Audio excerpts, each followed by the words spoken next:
A todos com a paz de Cristo. Vamos começar um pouco antes, daí terminamos antes também. Eu quero que você abra a Bíblia hoje no livro de Eclesiastes. Eclesiastes tem uma frase muito forte: eu já vi de tudo. Mas eu quero chamar a atenção para o tema da salvação debaixo do sol. Você, lendo Eclesiastes, você vai encontrar uma frase toda hora repetida: debaixo do sol. Debaixo do sol. É um livro incrível, no meu ponto de vista, o livro de Eclesiastes, porque é um livro de filosofia. Talvez seja o livro mais filosófico que nós temos dentro da Bíblia. É filosofia pura, né? Para todo lado tem aqui filosofia. Por quê? Porque Eclesiastes é vista do ponto de vista do ser humano. E muita gente não termina bem. Ele mostra por que isso. Então, para quem gosta de filosofia, deve gostar muito de Eclesiastes. Está aí o nosso filósofo ali também, né? Eclesiastes é o livro dos filósofos. Para quem não sabe, a gente não fala muito essas coisas, mas talvez vocês não saibam, eu sou formado em filosofia, né? Com 22 anos eu consegui o diploma de licenciatura em filosofia em São Paulo, né? E logo depois eu fui fazer uma pós-graduação na Escola de Sociologia e Política de São Paulo, da USP. Também eu não boto isso nem no currículo, acho que esqueço essas coisas. No mesmo ano que eu estava terminando teologia, eu terminei ao mesmo tempo teologia e filosofia. E com 17 anos eu estava mergulhado na filosofia, lendo muito. E eu me lembro desse período como que Eclesiastes sempre fazia a gente ler e pensar o que estava acontecendo dentro desse livro. Estou colocando isso para vocês verem um passeio que eu quero dar aqui dentro deste livro, mas eu quero chamar a atenção para a frase debaixo do sol. Debaixo do sol. Como o tema é salvação, o que é salvação debaixo do sol? Deixe-me colocar algo que eu estava vendo alguns pregadores, quando expõem, eu fico procurando os expositores dos livros da Bíblia, em especial agora eu estou vendo quais são, o que se falou sobre Eclesiastes. Eu tenho me baseado muito num autor, eu não trouxe aqui o livro dele, mas Ray Stedman. Ray Stedman é um pregador da década de 80, ele fez um estudo de todos os livros da Bíblia também, igual eu faço. E o que ele fala de Eclesiastes é muito surpreendente. Ele diz que Eclesiastes pode ser visto como o livro que revela não o ponto de vista de Deus, da verdade, mas o ponto de vista do ser humano. E como que o ser humano vê a vida, e o pregador, aqui chama pregador, ele também dá uma mudança. Ele diz que no hebraico o certo não seria falar o pregador, mas é o argumentador, o debatedor, porque o Salomão aqui se coloca como um filósofo que está debatendo diante da vida. Então, se você quiser melhorar a tradução, seria a palavra do debatedor, do argumentador, está argumentando. Afinal, o que é a vida? Devido ao seu caráter notável, Eclesiastes é o livro mais abusado da Bíblia. Este é o livro favorito dos ateus. É o livro favorito dos agnósticos. E muitas vezes você vê o pessoal citando Eclesiastes, quando ele quer citar a Bíblia, só que cita erroneamente. Por quê? Porque ele está citando o ponto de vista do homem. E outra coisa que ele coloca, ele coloca de uma forma clara, o Ray Stedman, de que Eclesiastes diz que tudo está avaliado com as aparências. É o ponto de vista da realidade do homem. E ele não está aqui falando do ponto de vista da revelação de Deus. A revelação de Deus só entra no final. Eclesiastes é um resumo, com muita precisão, de como o ser humano pensa. Eu garanto que se você começar a ler Eclesiastes, você vai ver, puxa, eu penso igual. Porque é a mostragem de como eu e você pensamos. Eu leio e falo assim, puxa vida, Salomão pensou igualzinho eu. E você começa a ler, você fala assim, espera um pouco, já vi isso também. Então, quando você começará a ver, e se você pegar essa Bíblia, a mensagem do Eugene Peterson, você vai ver que é mais parecido com o que você pensa ainda, porque ele coloca na linguagem nossa. E essas frases, elas vão enchendo a gente de alguma coisa. Então, vamos dizer, é um livro, embora esteja escrito a partir de um ponto de vista do ser humano, ele revela algo que Deus quer nos mostrar sobre nós mesmos. E qual é a verdade em que ele vai colocar a realidade de Deus? Porque no final, Eclesiastes mostra que a vida passa muito rápido e que só tem um jeito de viver bem e terminar bem. Lembra-te do teu Criador nos dias da tua mocidade. E o resumo de tudo é esse. O dever de todo homem é temer a Deus. Só que o Rei Stedman diz, está errado também a tradução. O certo é, a palavra dever não está ali. A inteireza de todo homem. O que é de todo homem é temer a Deus. Pertence ao ser humano viver inteiramente em Deus. E se ele não fizer isto, tudo é vaidade. A conclusão do livro é basicamente isso. Viver é uma grande vaidade. Eu quero ler no capítulo, no Eclesiastes, eu vou ler na tradução contemporânea, para vocês verem. Essas são as palavras daquele que está em busca do filho de Davi, filho de Davi, rei em Jerusalém. Em busca do quê? Ele quer buscar o sentido da vida.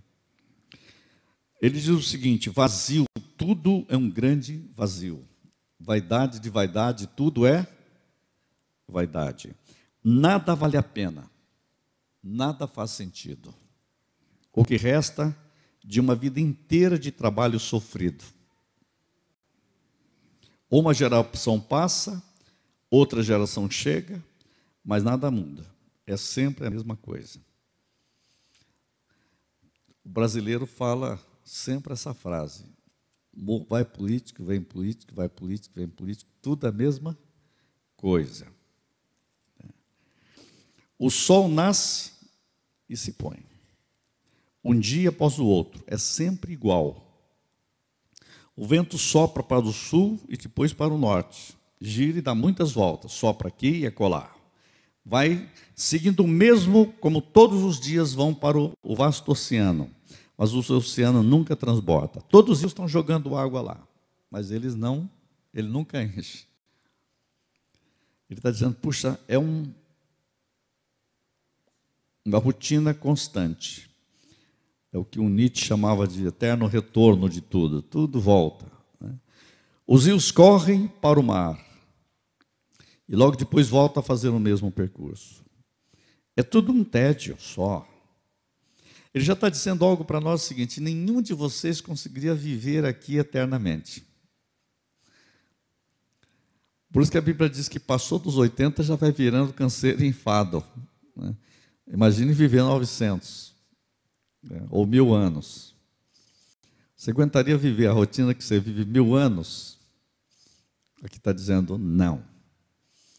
Vai virando tudo um grande vazio. Ele vai chegando à conclusão disso. Eu estava dizendo para vocês aqui que eu comecei a estudar para valer com 17 anos, né?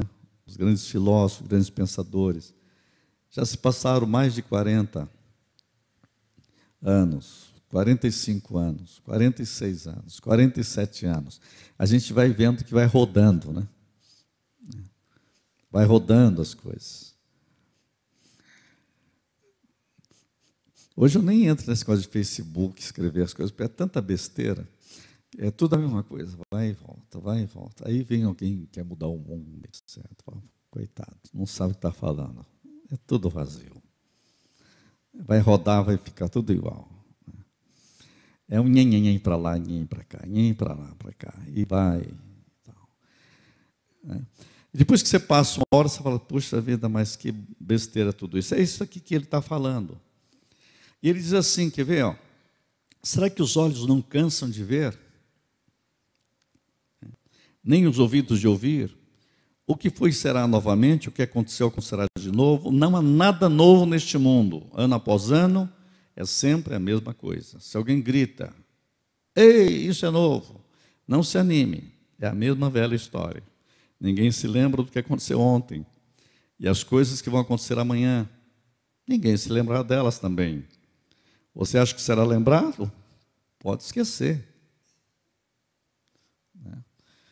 De vez em quando eu vejo assim, ontem mesmo estava pensando nos políticos que eu lembrava assim de 20 anos atrás, ninguém nem fala deles, sumiu. Os caras viram nome de rua, depois perguntam, mas quem que é esse cara que ninguém sabe? Anda pela rua e quem é fulano tal? Ninguém sabe. O único que ele virou nome de rua, o que ele é, ninguém sabe. E o pior não é isso, o pior é que nem a família sabe. Fala aí o nome do seu tataravô, quem sabe? Do bisavô está difícil. Alguns sabem do bisavô, mas não é todo mundo que sabe, não. Fala o nome inteiro do seu bisavô, nome inteiro da tua bisavó, quem sabe? Você está entendendo? Nunca serei esquecido. Minha família se lembrará sempre de mim. Aí, ó, você já errou. É o que ele diz assim. Você acha que vai ser lembrado? Pode esquecer. É capaz de esquecer mais rápido do que você imagina. E ele diz assim, eu já vi de tudo. Eu já vi de tudo. Como que a gente faz para eternizar as nossas vidas? Aí Jesus vai falar de salvação. Ele diz assim, vocês têm que colocar tesouros no céu, onde nem a traça, nem ferrugem consomem. Aí você vai ouvir a Bíblia dizendo assim, que a memória do justo é eterna. O que você faz em Deus eterniza. Sabe que eu cheguei à conclusão, quando você estuda a Bíblia, e a teologia, e a filosofia, e o Eclesiastes, é que você deve começar a aprender a fazer coisas que ecoem na eternidade. Realidades que você planta na terra, você precisa plantar sementes com destino eterno. Esses dias eu estava atendendo um pastor para ajuda, assim, numa mentoria. Eu disse, aprenda a plantar sementes com destino eterno. Só quem anda em Deus, quem anda em Cristo, no Espírito Santo, consegue fazer isso. Plante sementes que ecoem na eternidade. Por isso que é preciso colocar salvação, nós temos que ser salvos de nós mesmos. Eu sempre afirmo isso.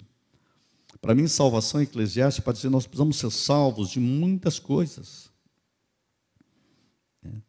Se você pegar, logo de cara você tem uma introdução. Mas tudo que ele vai concluir é o seguinte, ó, o debatedor está dizendo, olha, tudo é vaidade, tudo é vazio. Gente, todos nós sofremos desse pecado da vaidade, do orgulho, querer se aparecer muito.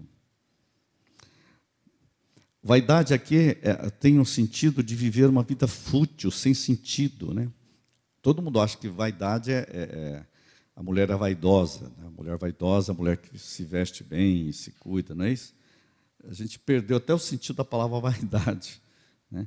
Vaidade é viver uma vida fútil, uma vida sem sentido, é diferente. Lembrei até daquela história da mulher que chegou para o pastor e disse, pastor, ora por mim, eu sofro de um pecado terrível, eu tenho o pecado da vaidade. Todo dia eu acordo cedo, fico 1 hora no espelho me admirando. O pastor diz, não, o seu pecado não é de vaidade, é de pecado de imaginação. É pior ainda. Está imaginando coisa. Já ouviu falar isso? Pecado da imaginação? Então, tudo é vaidade. Tudo é vaidade. É a futilidade. Não é novo debaixo do sol, diz o livro. Então, nós estamos quase 30 séculos, imagine isso, longe de Salomão. Gente, é mais de 3.000 anos. E parece que o que ele escreve tem a ver com a gente do mesmo jeito, estamos do mesmo jeitinho. 3.000 anos ainda continuou rodando, a mesma coisa. O mundo das ideias dos seres humanos, igual, gente, é impressionante. Quer ver? Só para vocês verem. No primeiro capítulo, ele está falando sobre uma visão mecanicista do mundo. Tudo é mecânico. Ele fala do sol, ele fala do mar, ele fala das coisas plantam, ele fala do vento que vai e o vento que volta. Ele está mostrando aqui que há uma vida mecânica. E as pessoas também entraram no mecanismo e viraram uma espécie de engrenagem na roda da vida. É a filosofia mecanicista.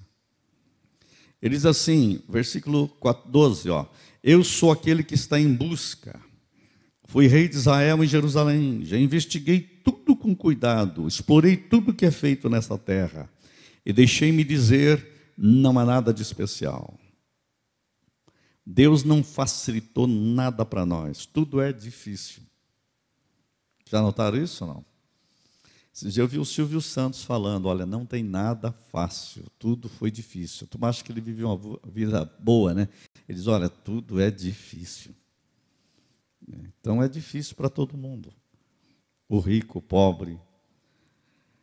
Até para não fazer nada é difícil, se quiser saber. Fica aí sem fazer nada, um ano na cama, para você ver se não é difícil. Então, isso que ele está dizendo, olha, e ele estava em paz, porque o reino não teve guerra. O reino de Salomão foi fantástico, só riqueza, só sabedoria. Ele ficou com muito tempo para ficar pensando. Virou um filósofo, com a inteligência que ele tinha. Ele chegou, olha, já vi de tudo, Deus, já vi de tudo, e tudo é vaidade só. É como nadar contra a maré. Viver é nadar contra a maré. Ele está falando isso. Pau que nasce torto, não tem jeito, morre torto. É isso que ele está dizendo, não dá para ser consertado. É como acrescentar um zero à esquerda, não muda o resultado. Eu disse a mim mesmo, eu tenho mais conhecimento e sou mais sábio do que qualquer antes de mim em Jerusalém. Eu acumulei sabedoria e conhecimento. E a conclusão a que cheguei foi: esforçar-me para obter sabedoria e conhecimento produz um vazio. É como nadar contra a maré. No final ele chegou até saber demais, cansa. Até estudar demais, cansa. Até ler demais, cansa. O que adianta saber tudo? Eu lembro quando faleceu um dos homens mais inteligentes que eu vi. Estava ali no caixão. Os alunos chegaram perto de mim e falaram, puxa vida, se a gente pudesse pegar aquele cérebro ali e botar num computador, que sabedoria teríamos? Aí, ó, foi embora. Se ele não escreveu, você perdeu para sempre. Acumulou aí 50 anos, ó. E agora? É isso que ele está dizendo aqui. Tudo é vaidade. Quanto mais se sabe, maior é a responsabilidade, isso é verdade, né? E quanto mais se aprende, sofre mais ainda. Porque quanto mais você sabe, mais você sofre. Por isso que tem hora que a gente vê gente falando besteira, fala, deixa para lá, não vou perder tempo, né? Deixa ele viver na ignorância, porque tem que fazer ele sofrer. Deixa ele pensar que está certo. Tem gente assim, né? Então, Salomão já está dizendo isso, ó. Cuidado que saber de muito, você sofre mais. sabe mais do que deveria. Então, ele mostra que há um mecanismo, há um mecanicismo nas coisas. Como que este homem vai colocar isso debaixo do sol e vai dizer, espera um pouco, qual a saída para isso? O que a salvação tem a ver com isso, que é a minha mensagem aqui? E a salvação mostra que o único jeito que eu tenho, e está lá no final, viver em Deus inteiramente é a única saída. E Cristo nos chama para Ele. Se você pegar o capítulo 2, você vai ficar ainda mais surpreso. No capítulo 2, você vai ler algo assim. Porque a grande pergunta, gente, deixa eu fazer de novo a pergunta. Que é o ser humano no meio deste universo? Essa é a pergunta que surge no capítulo 1. Aí surge a segunda filosofia, que é a filosofia do hedonismo. Se alguém quiser anotar, hedonismo, com H. Hedonismo é a filosofia da busca do prazer pela vida. Que viver é sentir o prazer, é viver, é se divertir, é se alegrar. O que dá sentido à vida é, olha, apenas se divirta, se divirta, se divirta, se divirta. Muitos jovens vivem isso hoje. Estava ouvindo aquele filósofo brasileiro, Sérgio Cortella, ele diz o seguinte, que o absurdo é tão grande entre os jovens hoje, que o jovem quer se divertir todo dia. Aí, assim, não, mas você já foi ontem. Eu disse, mãe, mas de repente hoje é o último dia da minha vida. Então ele vai porque ele acha que é o último dia da vida dele. Olha só, ele tem 14, 15, 16 anos, e se hoje for o último dia da minha vida? Então, está acontecendo algo terrível com a juventude. E aí eles tomam algumas coisas para ficar acordado, né? Várias noites. Quando eles chegarem com 45 anos, eles estão acabados. A vida vai terminar muito logo. Porque eles estão se destruindo, né? Com as misturas de coisas para manter, quer se divertir. Quer se divertir. Quer se divertir. É uma coisa que está acontecendo, gente, atordoada. Os médicos estão muito preocupados com esta busca do prazer sem limites. Então, não se sabe o que será daqui a pouco. E tomam remédios, e tomam excitadores, né? E o que está acontecendo é que eles vão viver uma vida totalmente destruída em breve. Nós não estamos preparados para curar a próxima essa geração depois de uma certa idade. Novas configurações, novos problemas. E Salomão está dizendo justamente isso. A filosofia hedonista é o seguinte: vem agora, vou fazer um teste de prazer, divirta-se. Mas isso também é vaidade. E ele começa a relacionar os prazeres que ele teve, as oportunidades que ele teve. E ele ainda tinha um problema, ele era rico demais, então ele podia ter o prazer que ele quisesse. Ele chega ao ponto de dizer o seguinte: olha, eu não conseguia, eu não precisava, eu contentei tudo o que os meus olhos quiseram, eu tive, tudo. Você já imaginou alguém que chega assim, você vai viajar em qualquer loja, compra tudo o que você quiser. Ele disse que ele tinha dinheiro para isso. E ele diz, olha, tudo é nada, tudo não vale nada. Uma vez eu visitei uma pessoa na Europa, ele fazia coleção de carros alemães, carros Porsche, lembra? Tinha uns 5, 6 ou 7, já estava pensando em comprar mais uns 10. E eu falei, mas por que você faz com o seu carro? Você viaja, ele tem que andar com eles de vez em quando, porque não pode ficar parado. O vício do cara é colecionar carros importados, ou carros alemães daquela marca. E a casa cheia de carro. Você não conseguia entrar, carro para todo lado. O que é isso? Que loucura é essa vida humana assim? Então, a pessoa começa a comprar, e comprar, e comprar. Eu achei que isso era a saída, mas eu descobri que o tolo e o sábio, o que tem e o que não tem, no final morrem do mesmo jeito. Tem uma frase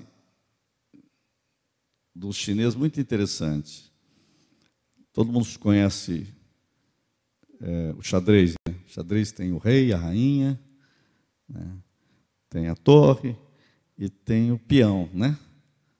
É isso?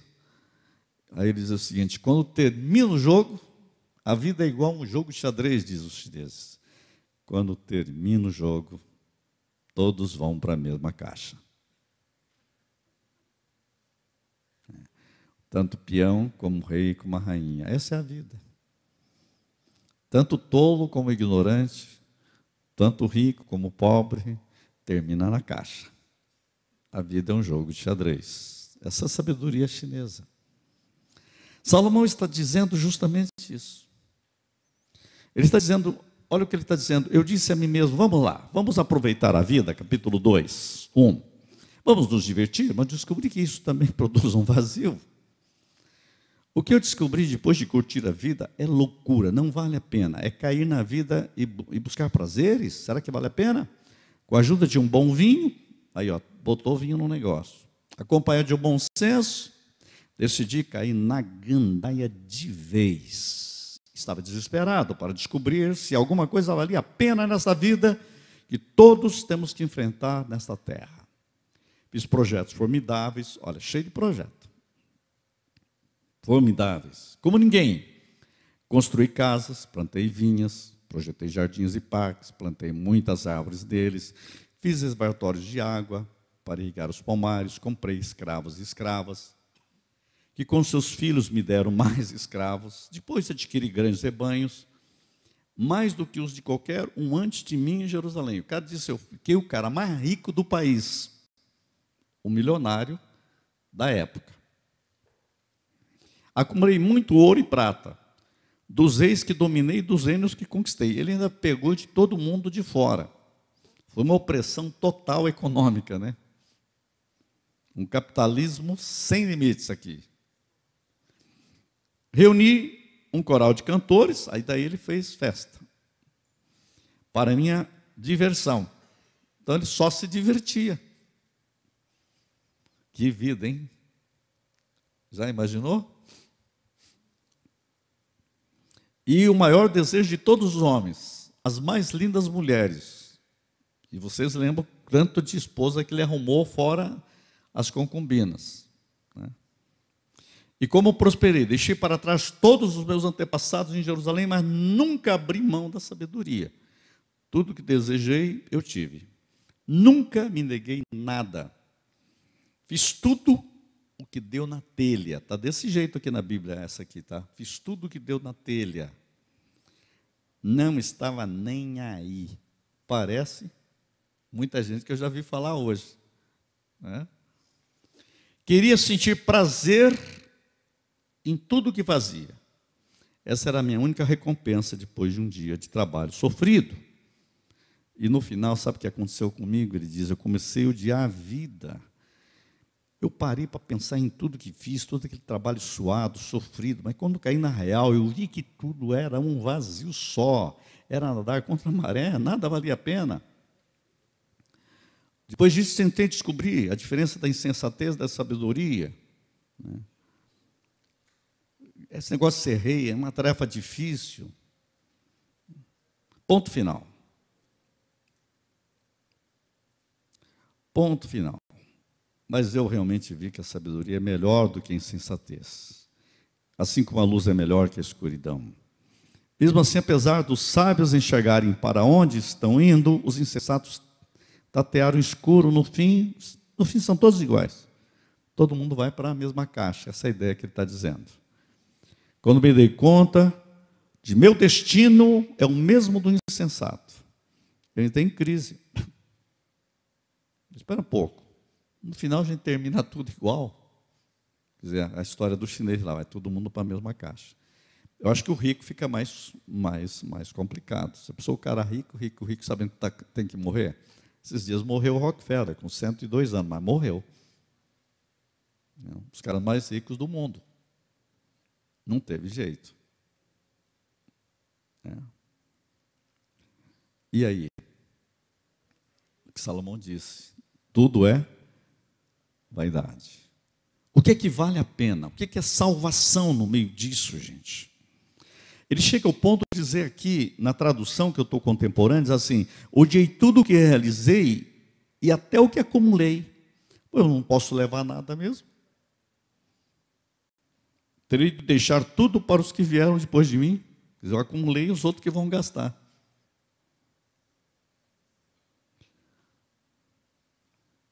É um desespero total. Um desespero total. Um desespero total. Deixa eu contar uma história para vocês que eu vivi. Eu fui atender uma igreja, que o presbitério pediu, na época. Eu ia uma vez, 2 vezes por mês. Primeiro uma vez só, depois pediram umas 2. Isso já faz 30 anos. E tinha um homem da igreja muito rico. Rico. Podre de rico. Só cuida deste homem aqui, porque ele fez um testamento que quando ele morrer, 10% de toda a riqueza dele vai ser da igreja. Doou 10% para a igreja. Mas ele nunca deu dízimo. Ele só ia dar depois de morto. Eu fiquei assim, puxa, mas não vai, esse negócio, a Bíblia diz que o que vale na eternidade é o que fez por meio do corpo. Depois que ele tiver sem corpo, aí ele dá. A Bíblia diz que é por meio do corpo. Mas o fato é o seguinte: os filhos não quiseram saber de Deus e os filhos começaram a enrolar as coisas. Este homem foi ficando cada vez mais doente, e etc e tal, e aquela riqueza foi acabando, e este homem demorou muito para morrer, e o pessoal estava até torcendo para morrer logo, né? Mas ele não morreu, não. E, e o fato é que os filhos começaram a destruir tudo que tinha, e no final ele terminou sem nada. Os filhos destruíram tudo. Sabe quanto que ele já recebeu no final da morte dele? Nada.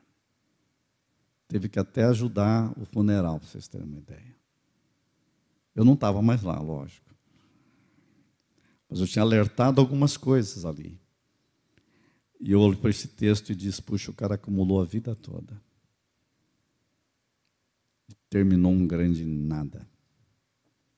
Tudo se escapou.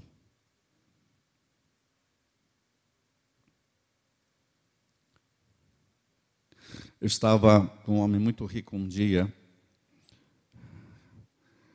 e eles me pediram para ir visitar a esposa dele, que estava nas últimas. E estava o casal assim, bem velhos. Um homem com muitas fazendas. Algo me levou a falar sobre o céu para aquela mulher, porque ela estava morrendo mesmo, falar do céu. Quando eu terminei, foi muito bom para ela, mas passou uma semana e encontrei aquele homem. Ele disse: olha, você foi lá visitar minha esposa, mas quem está precisando daquela mensagem era eu. Eu nunca tinha ouvido falar.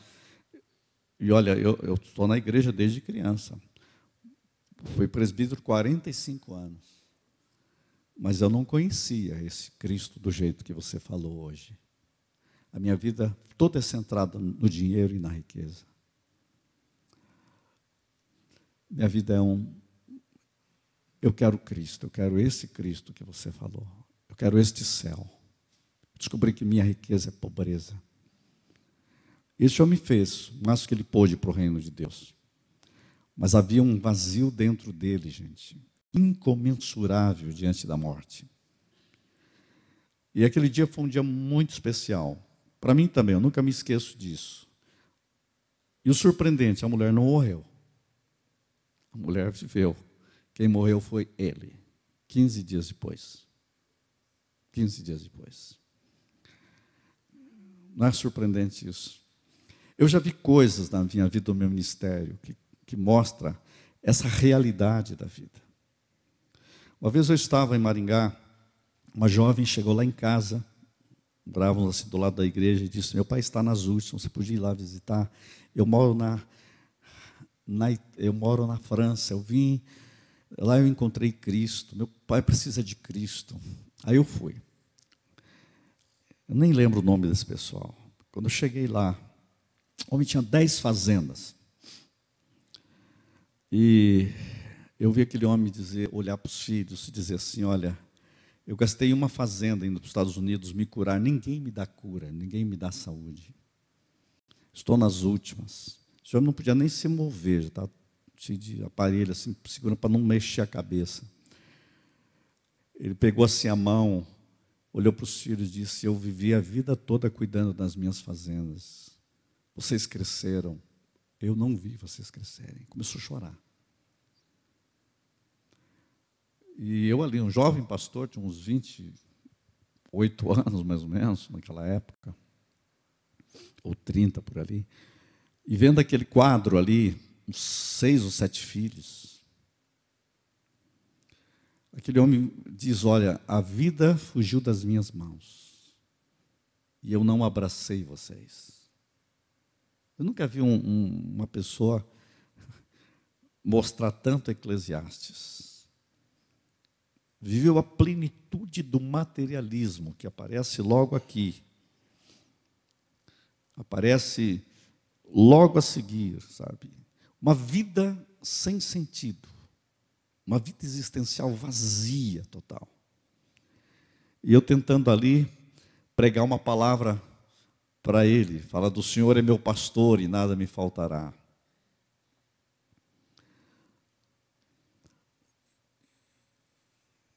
E essa menina disse assim: nós nunca tivemos pai. Ele deu todo o dinheiro que ele podia para nós. Nós temos tudo que pode ter do conforto. Mas nós nunca tivemos um pai. No dia seguinte, aquele homem morreu. Interessante que eu saí daquele encontro, fui visitar um outro irmão, né, da família Lima, que estava falecendo também. Fui do hospital. Cheguei lá, e daí, seu Aníbal, tudo bem? Quer que eu ore para o senhor? Não precisa nem orar não, eu já estou indo. É só pedir para Deus deixar chegar um dos meus filhos para dar o último abraço. Aí eu vou para casa. Ora por esse colega aqui do quarto, eu acabei de falar de Cristo hoje para ele, disse que se um pastor viesse aqui, ele ia orar por você. Ele entregou a sua vida a Cristo, levou o cara a Cristo. Na enfermaria, quer dizer, até ele disse que ainda é bom que a gente vai para a enfermaria, porque a gente pode evangelizar na última hora. O cara estava alegre, né? E ele faleceu, os dois faleceram no mesmo dia. E eu fui no funeral deste crente, né, que é ligado com a minha família. E o filho me pediu, na hora que eu estava fazendo, disse: me deixa trazer uma palavra. E ele levantou e disse: meu pai foi um homem simples. Ele não deixa nada para nós, nenhuma herança. Mas este homem nos levou a Cristo. Salvação foi a herança que ele deixou aqui. Aí eu comecei a comparar com o outro lá, que deixou 10 fazendas, mas nunca deu um abraço. E esse aqui estava pedindo para dar o último abraço aos filhos antes de partir. Eu pensei: qual dos dois é rico? Qual dos dois morreu rico? Acho que você tem a resposta. Gente, eu aprendi, isso tudo me faz refletir no que eu estou lendo aqui. O que é a vida? O que é a salvação? O que é viver esta realidade cada dia? Então, caminhe comigo. No capítulo 3, Salomão mostra a filosofia existencial, a filosofia existencialista. O que é o existencialismo? Esta vida, o que importa é a minha experiência, a minha existência, o que eu percebo. É uma filosofia que nasceu no final da Segunda Guerra Mundial com muita força. A vida não tem sentido, a religião não tem sentido, nada fizeram para deter Hitler. Tudo que podemos realmente é que nós perdemos a confiança no mundo, perdemos a confiança em tudo. E essa filosofia começa a chegar à grande náusea, né? Jean-Paul Sartre, um filósofo desse período todo, ele diz assim que a vida não passa de uma náusea. Tudo é uma náusea. Uma do teatro que ele escreveu, mais famoso que eu assisti, chama-se Entre Quatro Paredes. E a conclusão, dentro desse teatro da filosofia de Sartre, é o seguinte: o inferno são os outros. Salomão vai falar sobre isso aqui. Ele vai dizer dessa questão do tempo para tudo, e o ser humano tem que viver nessa existência, mas ele mostra algo aqui que supera tudo. Ele diz só que tem uma coisa. No versículo 11, dá uma olhada no capítulo 3. Ele diz que Deus colocou a eternidade dentro do coração do homem. Olha lá, tudo fez formoso em seu tempo, também pôs na mente do homem a ideia da eternidade, se bem que este não possa descobrir a obra que Deus fez desde o princípio até o fim. O ser humano não compreende tudo, mas dentro dele tem um senso do eterno. Ele foi criado para a eternidade. Há um clamor dentro dele que chama-se eternidade. É aquilo que eu disse a vocês, quando Deus soprou o fôlego da vida, Ele soprou a eternidade dentro de nós. Salomão já está dizendo para nós uma coisa aqui, gente. Salvação é o seguinte: sem Deus você vai sentir um grande vazio, porque você foi criado com eco eterno. A sua vida precisa ecoar na eternidade. Deus colocou a eternidade no coração do ser humano. Isso que faz o homem fazer as grandes perguntas. Ele vê a futilidade da vida. Mas qual é a utilidade de viver? Ele diz: Deus está nos testando. O versículo 16 em diante diz assim: voltei a pensar no mundo à minha volta, e olha só o que vi. Olha só o que eu vi, olha só o que eu vejo. Existencialmente, olha o que eu vejo. A política, só corrupção. Eu fico impressionado porque o Eugene Peterson, ele escreve nos Estados Unidos, ele deu aula no Canadá, e ele não conhece o Brasil. E lá ele acha que é só corrupção. Imagina. Eu imagino o desespero que ele teria de escrever isso, essa Bíblia aqui no Brasil. A justiça, mais corrupção. Eu disse a mim mesmo: Deus julgará o justo e o injusto. A hora para tudo. Não há como evitar. Então refleti: Deus está nos testando. Quando eu penso que Deus julgará todo mundo, eu vou dizer uma coisa para vocês: a fila do Brasil vai ser demorada. Vai ser demorado, hein? Tem que pegar um por um.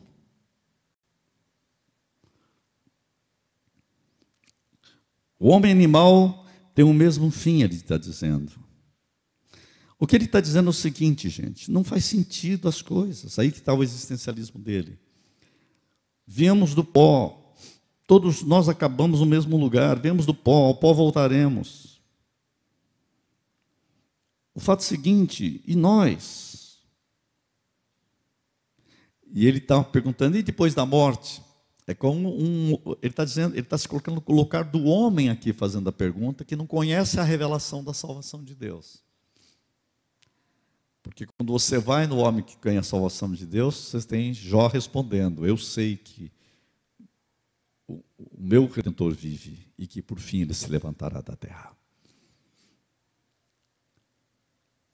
Ele sabe o que Deus falou para Daniel: nos fins dos dias repousarás e te levantarás para receber a tua coroa.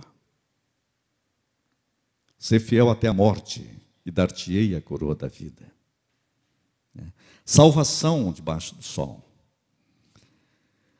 O existencialismo de Sartre levou à náusea humana. Salomão leva essa crise para dizer o seguinte: olha, terminou, e agora? E agora, José, o que vai ser? Eu me lembro quando um antropólogo brasileiro que se dizia ateu a vida toda, Darcy Ribeiro, né? Eu gosto dos livros dele, um grande antropólogo, o maior antropólogo que nós tivemos quase no Brasil, acho. Ele estava morrendo e viu que ia morrer mesmo. E ele ia na televisão, falava que era ateu o tempo todo. Mas quando ele estava para morrer, ele falou, e agora? Aí ele mandou chamar o Leonardo Boff, o Frei. Ele disse, olha, eu estou com um problema aqui. Eu a vida toda não crio em Deus, a vida toda eu sou ateu. E se eu estiver errado? Eu estou indo. E eu chegar lá e encontrar ele, o que eu falo? Me diz o que eu falo para ele. Você vê que coisa, né? Aí o Leonardo acabou pregando para ele lá na hora final. Ele já estava duvidando da dúvida. Quando começou, aí o Boff até disse para ele assim, Deus vai falar, seu desgraçado, estou te esperando há tanto tempo, você só chega agora para me procurar. É incrível, né? Mas o que eu quero dizer para vocês é que Deus está trabalhando conosco, essa é a grande verdade. Esse texto você vai lendo, você fala, puxa vida, quantas vezes eu pensei isso? E você tem uma saída, eu preciso de Deus, Deus colocou a eternidade dentro de mim, algo dentro de mim que diz que eu fui criado para alguma coisa nova. Martin Luther King Jr. disse, mesmo que o ser humano se arraste pela terra como um animal sujo, dentro dele há alguma coisa que diz que ele foi criado para as estrelas. Algo dentro dele diz que ele foi criado para algo diferente. Há algo dentro de mim que diz que eu fui criado para alguma coisa a mais. Pena, né, que pessoas não vivem uma vida absurda. No capítulo 4, ele fala desse erro do capitalismo, de viver acumulando. Dinheiro para lá, dinheiro para cá, dinheiro para lá, dinheiro para cá. E a pessoa vai perdendo tudo que tem. Já viu isso? O dinheiro é a resposta. Dinheiro resolve tudo. E o mundo da competição, das injustiças, da opressão, da motivação egoísta, por trás de tudo. E aqui ele começa a falar dessa coisa toda. E ele viu que ele trabalhava igual um burro de carga. No versículo 7 e 8 diz assim, foi então que eu vi outro absurdo na vida, um homem solitário, completamente sozinho, sem filhos, família ou amigos, e ainda assim trabalha como louco, noite e dia, sem parar. Era compulsivo, sempre queria mais e mais e mais. Nunca parava para se perguntar, por que estou trabalhando? Feito burro de carga. Deixando-me divertir. E quem se importa? Que grande absurdo, completamente inútil. E ele está criticando a ele mesmo por ter trabalhado demais e não ter aproveitado nada da vida. Você conhece gente assim? Eu conheço. A gente vive uma vida louca. Aí quando terminou. Não fez nada. Nem usou o que tem. Uma vida absurda. Absurda. E o cara muitas vezes é sozinho. E fica acumulando. Uma casa, agora quero a outra. Mas agora eu preciso mais duas. Aí ele compra um avião. Não, mas eu quero o outro avião. Aí quer 2 aviões. Aí vai entrar em crise mesmo. O instante que estava, um pregador lá da Costa Rica disse que um dia uma mulher chegou para si, pastor, a crise está muito difícil, o senhor ora por nós, que está muito difícil. Se continuar essa crise que está, nós vamos ter que vender um dos nossos aviões. Então, é uma loucura o ser humano. Né? É um ser humano que está em busca, e ele está dizendo, do grande nada. Salomão está apontando para mim, para você, uma direção aqui. Só Deus vale a pena. Viva, sim, mas caminhe com Deus. No capítulo 5, Salomão está mostrando que a religião também não funciona. A religião também é uma filosofia, que eu quero a religião, tem um cara que fica religioso, e ele fica tão religioso que ele esquece até de viver. Aí ele começa a fundar sua vida na religiosidade, né? Filosofia da religião. Ele acha que vai viver uma boa vida. E ele começa a viver uma vida, sabe, que se perde. E ele esquece algo: Deus está no comando. Para de achar que você está comandando Deus. Tem gente que quer comandar Deus. Gente, eu vejo uns pregadores por aí, é um absurdo, é impressionante. Os caras querem mandar em Deus. Eles ensinam você como você faz para controlar Deus, para Deus fazer. E se você fizer isso, Deus vai fazer. E o problema é que daí Deus não faz, porque Deus não é capacho deles. Aí eles abandonam tudo. Eu não creio em nada, não creio nem em Deus. Sabe? Porque não funciona assim. Salomão está mostrando o seguinte: Deus está no comando. Tanto que ele chega ao ponto de dizer o seguinte, no versículo 6, ó, não deixe a sua boca, que a sua boca faça de você um pecador. Quanto chamarem para dar explicações, não venha com conversa. Ele está dizendo o seguinte: cuidado com o que você fala. Cuidado com as conversas fiadas.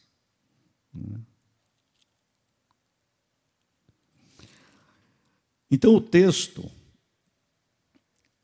é para dizer também dessa vida que as pessoas estão vivendo, que ele começa a controlar, querer controlar tudo, em vez de deixar Deus controlar a sua vida. Aproveite a vida, mas coloque a sua vida diante de Deus. No capítulo 6, ele apresenta as experiências ao longo da linha do materialismo. E ele diz que as pessoas vão vivendo uma vida absurda do materialismo. No versículo 6 diz assim, ó, de que valeria alguém viver 2000 anos se não aproveitarem nada do que ele possui? E de novo, todos acabam no mesmo lugar. Ele está dizendo o seguinte: a pessoa pode viver 2000 anos, mas não viver direito. Eu lembro que meu pai tinha uma frase que vocês devem conhecer. Ele dizia: Deus dá asa para quem não sabe voar. É isso que está dizendo aqui. O sujeito tem tudo, mas não sabe aproveitar o que tem. Então ele vive escravo do que tem. Ele tem dinheiro, mas vive na miséria. Vive miserável. Por quê? Porque ele é escravo do dinheiro. Ele é escravo do materialismo. Então isso é alguma coisa insensata. Ele está dizendo: você aprenda a viver a vida, né? Viva a vida, aproveite a vida, porque senão você acaba acumulando para os outros gastarem. Ele está dizendo que é um absurdo viver escravo do materialismo e do dinheiro, como se o dinheiro resolvesse tudo, né? O dinheiro existe para ser bem usado. Eu acho que o dinheiro tem duas coisas. O dinheiro não pode ser, ele não aceita desaforo. Se você não o respeitar, ele vai embora, não volta mais, não casa mais com você, mas de jeito nenhum, ó, sumiu, foi embora, já era. Ele não pode ser senhor, porque senão ele escraviza você, certo? Mas ele tem que ser usado com sabedoria, com gratidão. Então eu diria que o dinheiro precisa ser respeitado, não adorado e nem desaforado, mas respeitado. Quem respeita dinheiro tem dinheiro para gastar. Quem adora não tem, porque o dinheiro é que manda nele. E quem desafora também não tem, porque o dinheiro está sempre indo embora, né? Quando você respeita o dinheiro, que corre atrás de você, não é você atrás do dinheiro. Tem gente que já ia perguntar assim: como que eu faço para isso? Porque eu estou precisando desse jeito aí.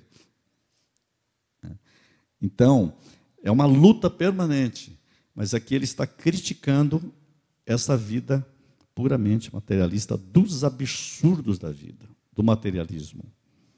No capítulo 7, Salomão aborda a filosofia do ponto de vista dos estoicos, do estoicismo. que é? Deixa como está, vai ser de qualquer jeito mesmo, uma vida de indiferença, de total complacência. Ele está dizendo aqui, seja moderado, né? Cuidado com essa vida, nada está garantido, né?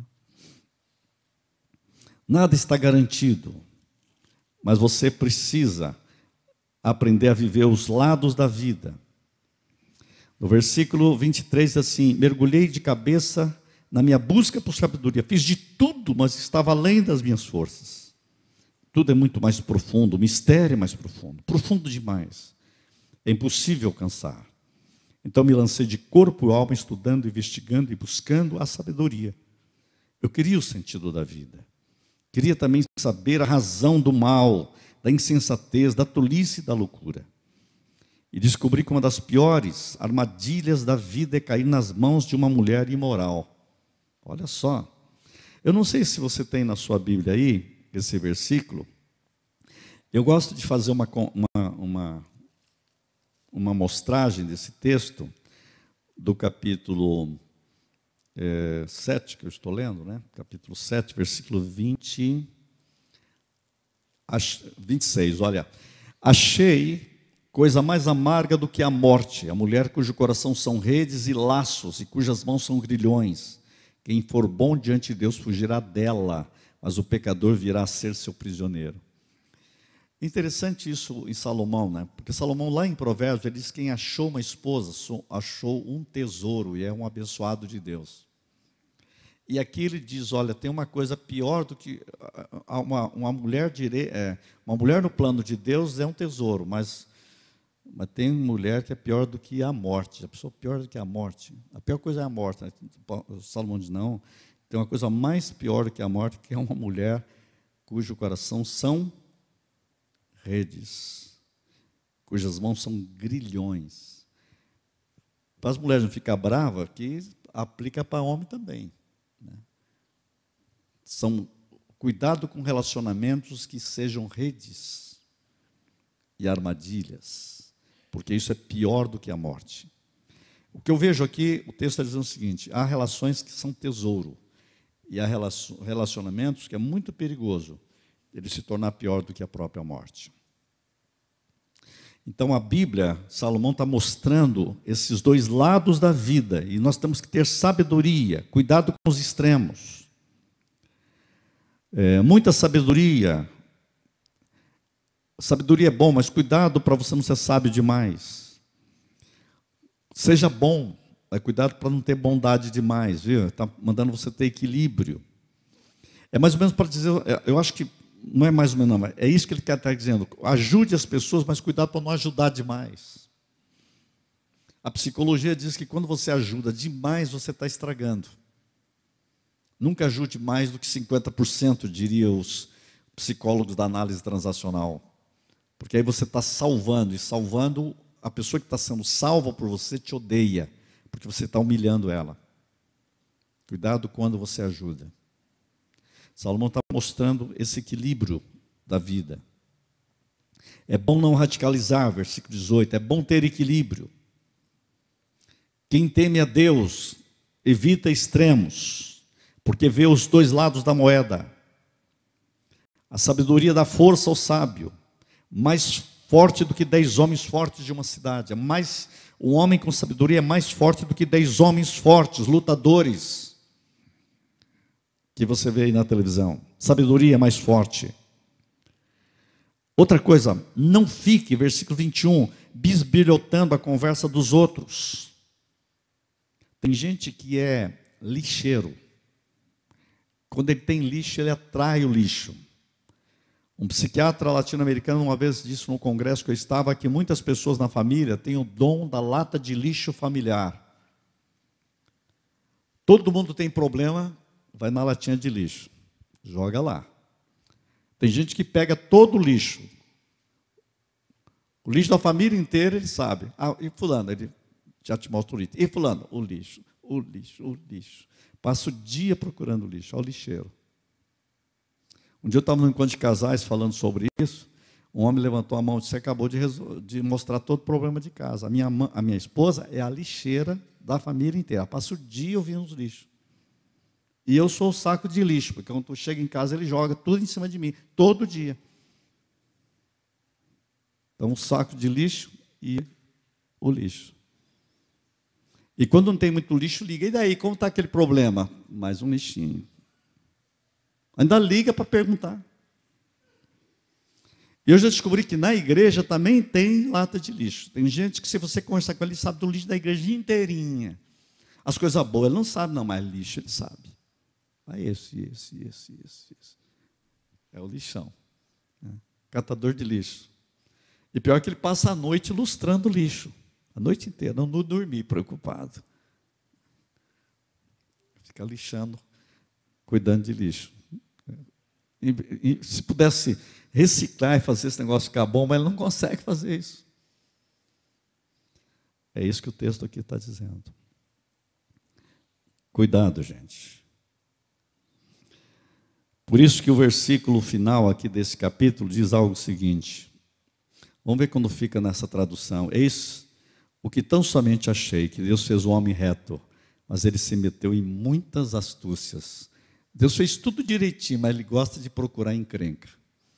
Como dizia o pessoal do passado, busca sarna para se coçar.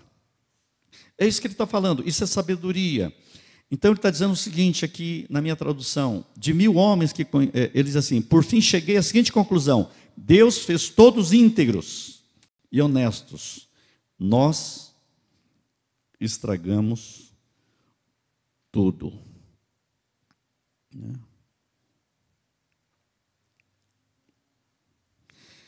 Eu não gosto de uma frase que as mulheres vão ficar com raiva de Salomão, né? Porque esse cara teve 1000 mulheres, 700 com mais 300 concubina, aí chega e fala uma idiotice dessa. Olha só, isso para mim é tonteiro, ó. Juízo ainda procuro e não achei. Versículo 28. Entre 1000 homens achei um, como esperava. Pô, um só no meio de 1000. Mas entre as mulheres está procurando, ainda não achei uma. Não é para ficar bravo com esse negócio? Eu disse: Salomão, você é um tonto, porque eu achei uma só e está aqui perto de mim. Eu não precisei procurar 1000 para achar uma. Não é maravilhoso isso? Eu sou mais sortudo do que ele. O cara com 1000 não achou uma. Quantas mulheres maravilhosas eu tenho visto. Eu não entendo essa frase aqui. Não tenho teologia para explicar essa tonteira dele aqui, não. Não sei se vocês concordam. Mas uma coisa ele diz muito bonita aqui: Deus fez todos íntegros e honestos. Nós é que estragamos tudo. Eu sei que ele está talvez colocando aqui uma realidade do homem incrédulo, sabe? Do ser humano. O que ele vê os homens falando, as vidas falando, os preconceitos que existiam na época, a mediocridade do próprio pensamento humano. Mas, gente, acima de tudo, ele está dizendo: nós temos que ter sabedoria para viver e sabedoria para existir, nós temos que romper todas as barreiras. Então, mantenha a discrição pela vida. Gente, a vida tem que ser vivida. Ele está dizendo que uma vida vivida sem Deus não funciona. Essa é a grande mensagem filosófica deste livro. E por isso a gente parte para o final nessa conclusão. O debatedor está chegando a uma conclusão, e aí eu quero chamar você lá para o versículo 9 do capítulo 11, onde ele diz: alegra-te, jovem, na tua juventude. Recleia o teu coração nos dias da tua mocidade. Viva a vida, aprenda a viver a existência. Anda pelos caminhos que satisfazem o teu coração, sim, que agrada os teus olhos. Seja feliz. Sabe, porém, que todas essas coisas Deus te pedirá conta. Não faça nada sem eco na eternidade. Salvação é você fazer tudo e dizer: eu quero fazer isto, ligado com o projeto de Deus. Deus vai, seja responsável diante da eternidade. Faça aquilo que vai afetar os próximos bilhões de anos da sua vida. Se alegre. Ele está dizendo: não fique amarrado, não fique preso. Afasta do teu coração o desgosto e remove da tua carne a dor, porque a juventude e a primavera da vida são vaidade. Tudo passa, a velhice chega, as dores vêm, né? Nós temos que voar. Eu me lembro um dia eu preguei que nós não podemos ser um pardal que voa abaixo, trombando em poste. Temos que ser uma águia para voar alto. Aí um homem chegou na igreja, chegou na frente assim e falou para mim: eu não sou nem águia e nem pardal, agora eu sou côndor. Eu estou com dor para todo lado. Então, as pessoas vão se envelhecendo, as dores vêm. Faz parte da vida. Ele está falando isso para você. Porque a mocidade é vaidade, isto é, ela passa, tudo passa. E no capítulo 12 ele termina: lembra-te do teu Criador nos dias da tua mocidade. Antes que venham os dias maus, quer dizer, haverá dias difíceis, de dores, de velhice. Dias em que você precisará, Jesus falou isso para Pedro, você vai precisar que outros te conduzam. Então, antes que se escureça e você diga: eu não tenho prazer neles. Quer dizer, a vida é difícil. Billy Graham está com 97 anos, ele disse: ensinaram eu a viver uma vida cristã e me ensinaram tudo sobre o céu, mas ninguém me ensinou a ficar velho. As dores vêm, o corpo vai se deteriorando. Como é que é viver uma velhice? E Salomão já está dizendo isso. Gente, aprenda isto. Haverá momentos que você não vai ter muito prazer. Não vai aprender a ver. Agora, saiba que Deus vai chamar conta.